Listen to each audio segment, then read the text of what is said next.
character, and destiny. There is, and always has been, a widespread belief in fate, or destiny, that is, in an eternal and inscrutable power, which apportions definite ends to both individuals and nations.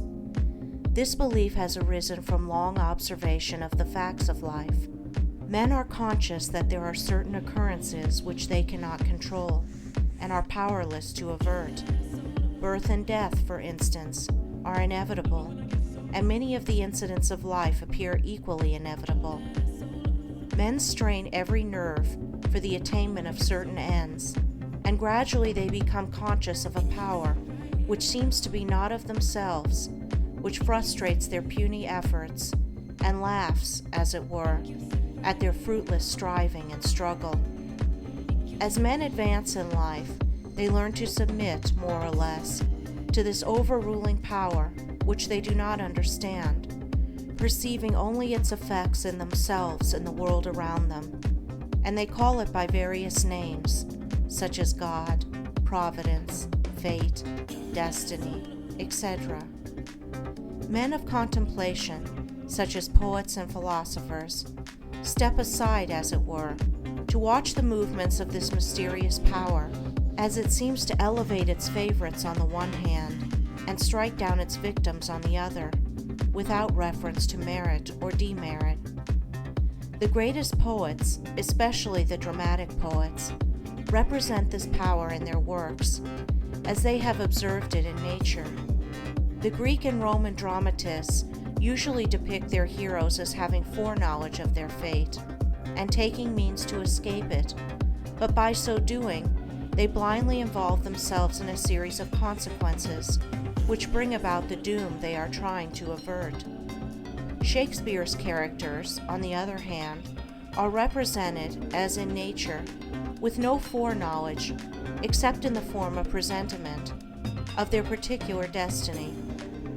Thus, according to the poets, whether the man knows his fate or not, he cannot avert it, and every conscious or unconscious act of his is a step towards it. Omar Khayyam's moving finger is a vivid expression of this idea of fate. The moving finger writes, and having writ, moves on, nor all thy piety nor wit shall lure it back to cancel half a line, nor all thy tears wash out a word of it. Thus men in all nations and times have experienced in their lives the action of this invincible power or law, and in our nation today, this experience has been crystallized in the terse proverb, man proposes, God disposes. But contradictory as it may appear, there is an equally widespread belief in man's responsibility as a free agent. All moral teaching is an affirmation of man's freedom to choose his course and mold his destiny, and man's patient and untiring efforts in achieving his ends are declarations of consciousness of freedom and power. This dual experience of fate on the one hand and freedom on the other has given rise to the interminable controversy between the believers in fatalism and the upholders of free will, a controversy which was recently revived under the term determinism versus free will. Between apparently conflicting extremes, there is always a middle way of balance, justice, or compensation, which, while it includes both extremes, cannot be said to be either one or the other, and brings both into harmony, and this middle way is the point of contact between two extremes. Truth cannot be a partisan, but by its nature is the reconciler of extremes, and so in the matter which we are considering, there is a golden mean which brings fate and free will into close relationship, wherein, indeed, it is seen that these two indisputable facts in human life, for such they are but two aspects of one central law, one unifying and all-embracing principle, namely, the law of causation in its moral aspect. Moral causation necessitates both fate and free will, both individual responsibility and individual predestination. For the law of causes must also be the law of effects, and cause and effect must always be equal.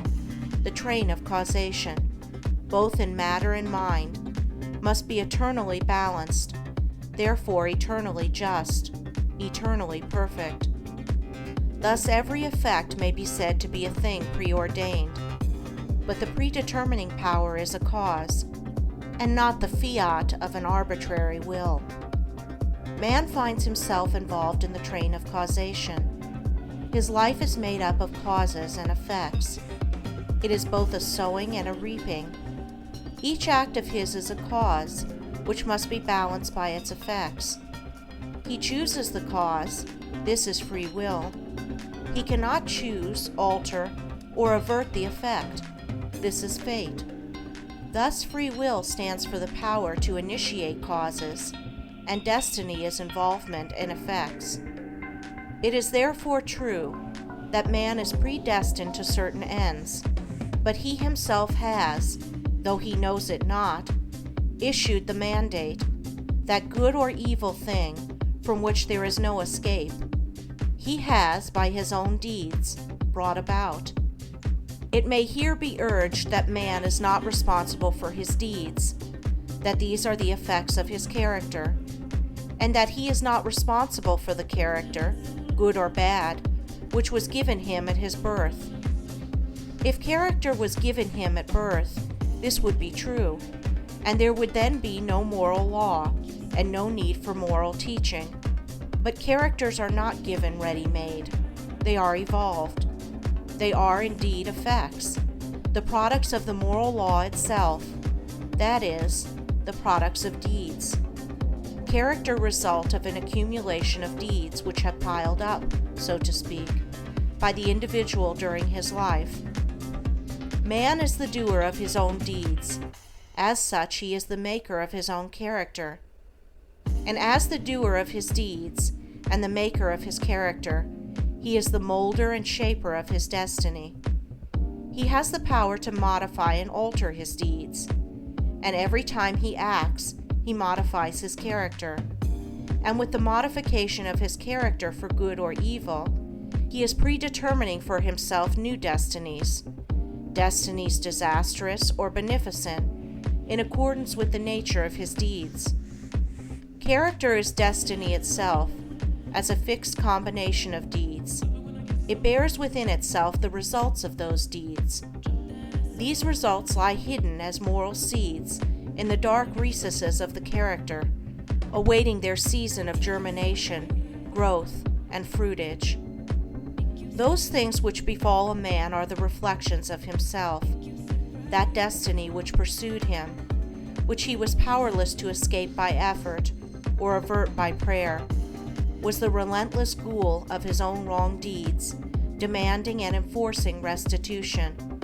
Those blessings and curses which come to him unbidden are the reverberating echoes of the sounds which he himself sent forth.